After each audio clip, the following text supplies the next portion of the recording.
Welcome to the NBA Coast to Coast podcast brought to you by thelines.com. Still coming to you from a little bit of vacation. Josh Lander, joined as always by Nate Weitzer on the East Coast. And we are looking at the hopefully not final game of this Boston-Miami series. Although if you ask Nate, this thing is probably over. Not sure what the Celtics have in the tank. The vibes aren't super high, but we'll be looking at some Game 4 best bets here. We also have a player props video up for you, so make sure to like and subscribe to that page. Continue to follow along. Also want you to head to thelines.com. Check out all the great written content we are putting on the site right now, and use the odds finder tool up there to make sure that you can see all those odds available to you in one nice and neat place. And then choose the best ones moving forward with all these bets we're getting this postseason.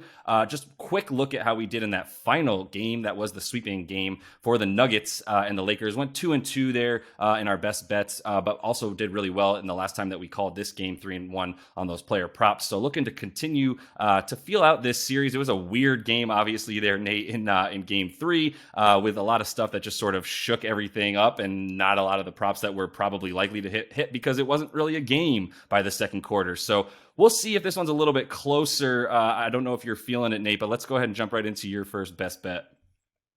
No, I don't think I can see this being close again. It's really a question of how badly Boston loses, how badly they just, again, let go of the rope after game 3. Usually you talk about teams playing for pride. The Lakers definitely brought it in all 4 of those games. Went out respectably. I mean, this Boston team, the vibes you said, yeah, they're just horrendous. So I'd say there's probably an 80-20 chance that we see similar to game 3, just like not competitive. It doesn't matter who they're playing. Like, credit to Miami. They have rolled through the Bucks and your Knicks to a degree, but honestly, Boston could be playing, the Indiana Pacers in a playoff series right now, and they might be getting run off the floor just because of the chemistry. So I think this is an alternate spread look because it's like a good chance that it's a double-digit win. So I would go up to -7.5 for Miami. That gets you plus 215. I would put about a half unit on Miami to win by double digits again, because as we know, they won by 26. They could have won by 35 or more if it was even, if a few other things broke the right way. And I would look at their team total of 109 points after they scored 128. They are the number 1 3-point shooting team in these playoffs. And that includes, poor 3-point shooting against the Knicks.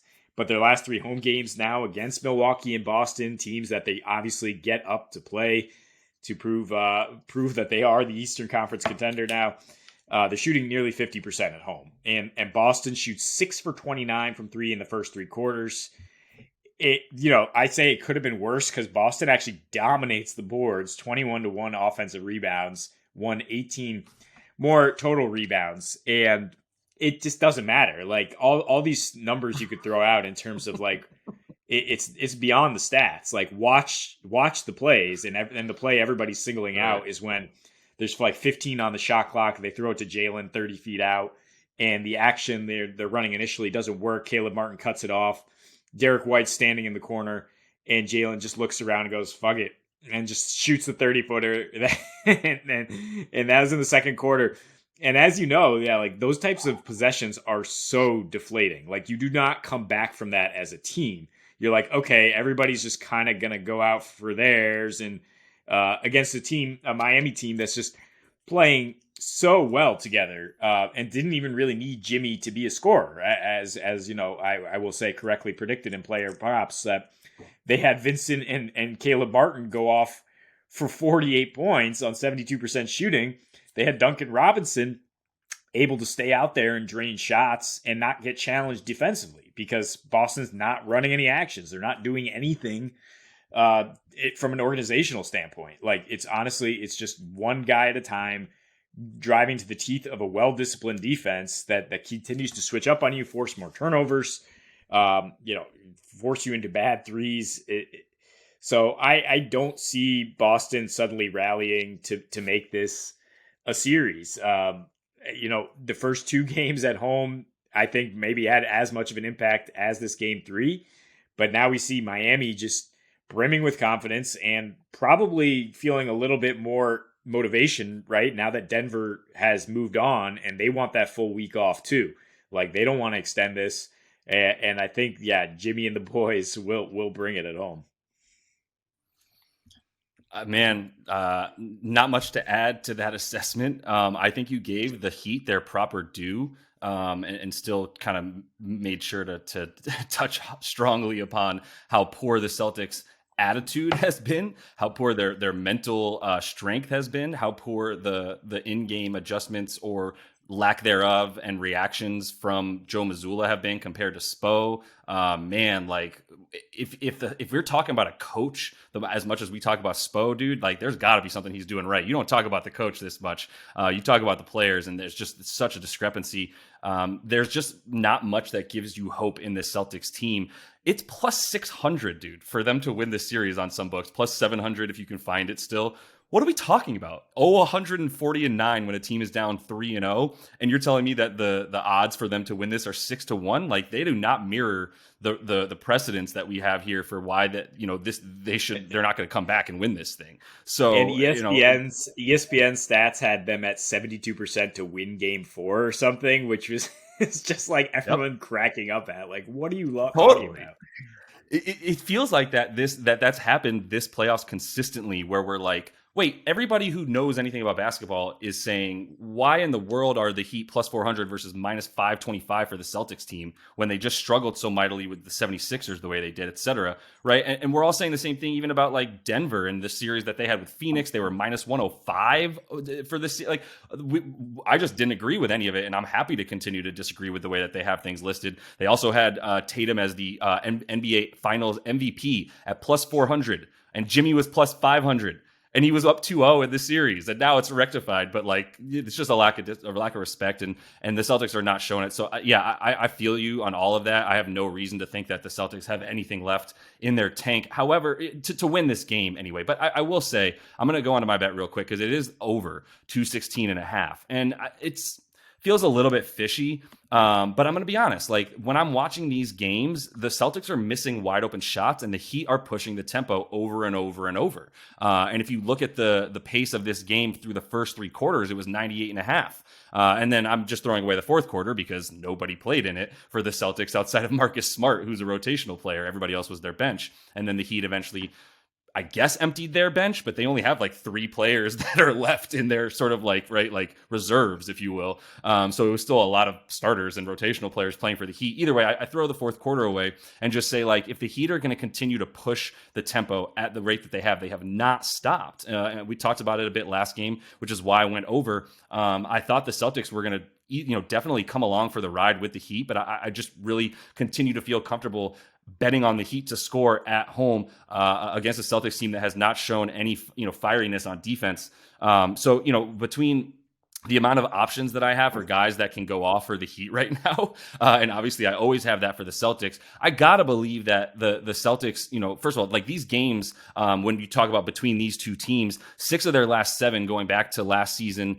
including the regular season right now and the last 3 that they just played, these games are averaging 232 in the 6 games where most, if not all, of the starters have been present. There was one game where Jimmy Butler sat at the same time as like Horford and Smart and Jaylen Brown, and that game went like 98-95.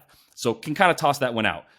The first game of the season went under this as well, but all the games in between, and even including that game, we're talking about a 232 average in all of those games with a pace around 97.6. And in these playoffs, it's been closer to 98 and then 98.5 last game. And so, Miami continues to do its job on offense no matter what when it's playing Boston. Like, Boston has not stopped it. The Miami offense at this point, even, when the Celtics have managed to win this season, Miami right now just shooting lights out. And the thing is even if they don't shoot lights out, that's the thing that I'm waiting for or a little bit worried about is like, are they going to have some regression and start throwing bricks up here and there?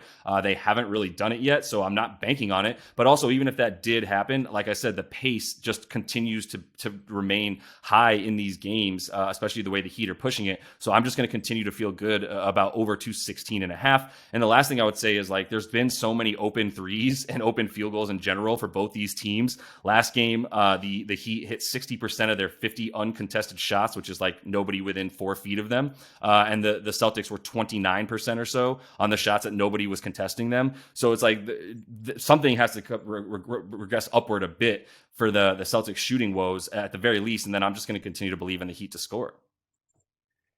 Yeah, I don't know. I'm not going to use regression to talk about the Celtics team, right? Because I don't think there's anything that we can say in terms of like a norm, an average, a baseline. They're the most inconsistent team. They have been since February.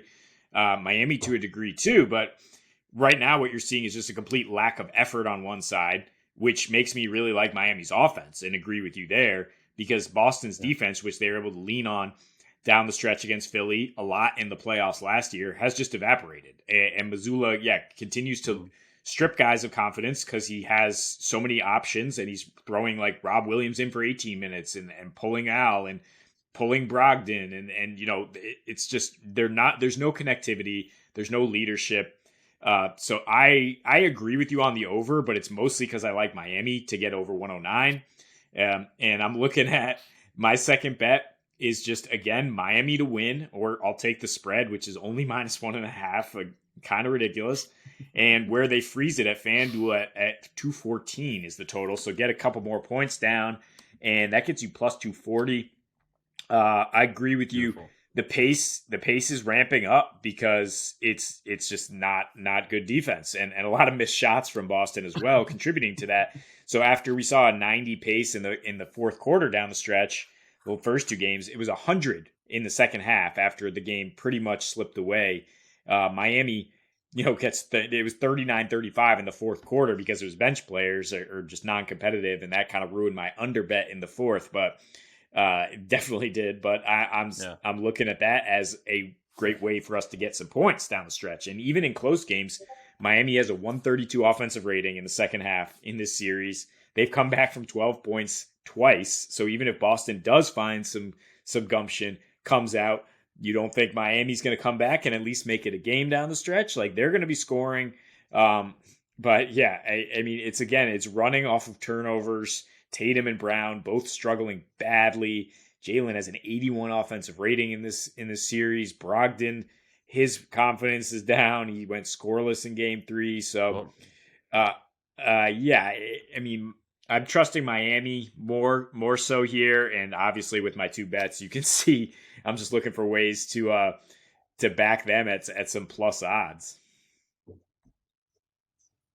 And I don't think we need to get this cute with it, but it kind of feels like the third quarter is where Miami just ends the game usually, and they just come out and make sure that they win that third quarter. That was the Warriors strategy back when they were, the Warriors essentially.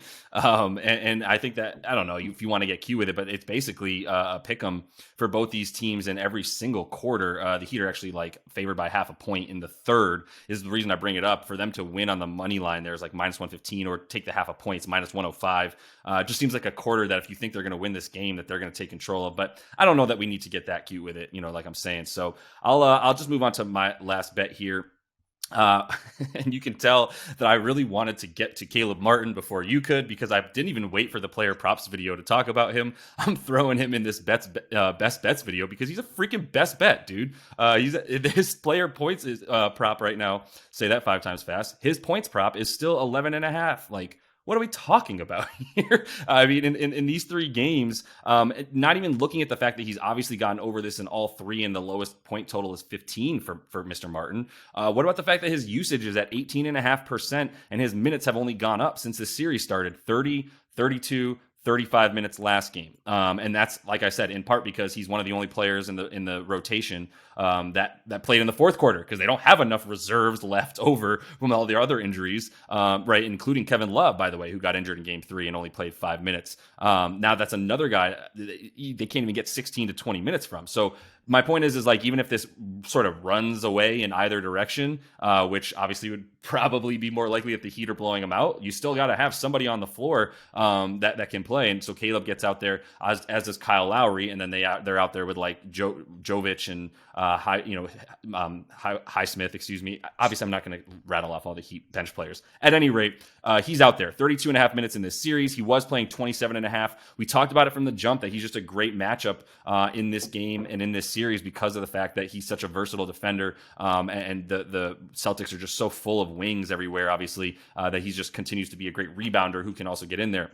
Maybe he won't shoot 63% from the field and 48% from three the way that he has in this series, because that's absurd and he's not that good. But one, maybe he will. And two, even if those numbers dwindle a bit, like I said, with an 18.5% usage rate, this dude isn't just like, chucking up shots from the corner because he happens to be open after a few swings around the key. Like, he's open, slightly not open, and pulling with a ton of confidence. Has had 7 3-point attempts in his last 2 games in each of them. And his three prop is still pretty low at 2 if you want to take it. If he's going to shoot 5 to 7 threes, I do like him to make at least 1, if not 2. And so you can get that for some pretty crappy odds, which is why I just go for the points. And if you want, you can even throw the points, rebounds, and assists in, because once again, I think he's going to be in the game for like 34-ish minutes, and we'll be able to soak up enough, rebounds and assists in that situation to get over 18.5. Third best player in the series. And it's not because of his talent level necessarily. It's because of the effort level, because of the mentality. It's one guy like playing for their NBA life versus the Celtics, just this jaded. They're only like 25 years old, their core, but they're just jaded and lifeless at this point after being like, quote, on a mission all year to get back to the finals. Just disillusioned. And I mean, we didn't harp on the coaching staff enough, I guess, but the skeleton coaching staff and the first year coach, who's only a little bit older than them, at some point has to make them feel like, what are we doing here? And so again, I agree with you. Caleb is obviously, he's been a best bet in player props, and I'm going back to him still. I like the PRA here. I think he'll be all over the place, and that Celtics defense will not be up to par once again. God, so it's so deflating when the reason your team is losing is not because it's not a solid roster. It's just so much more deflating that they're just mentally something blocking them, because you're like, I don't know how to overcome this. But let's not get bogged down by that. Mazel tov to the Heat. We'll see how tonight goes, as that's all the time we have for you in the Best Bets video. Make sure to follow along, continue to like and subscribe, and check out the player props as well. And until we see you next, hopefully for Game 5, happy betting.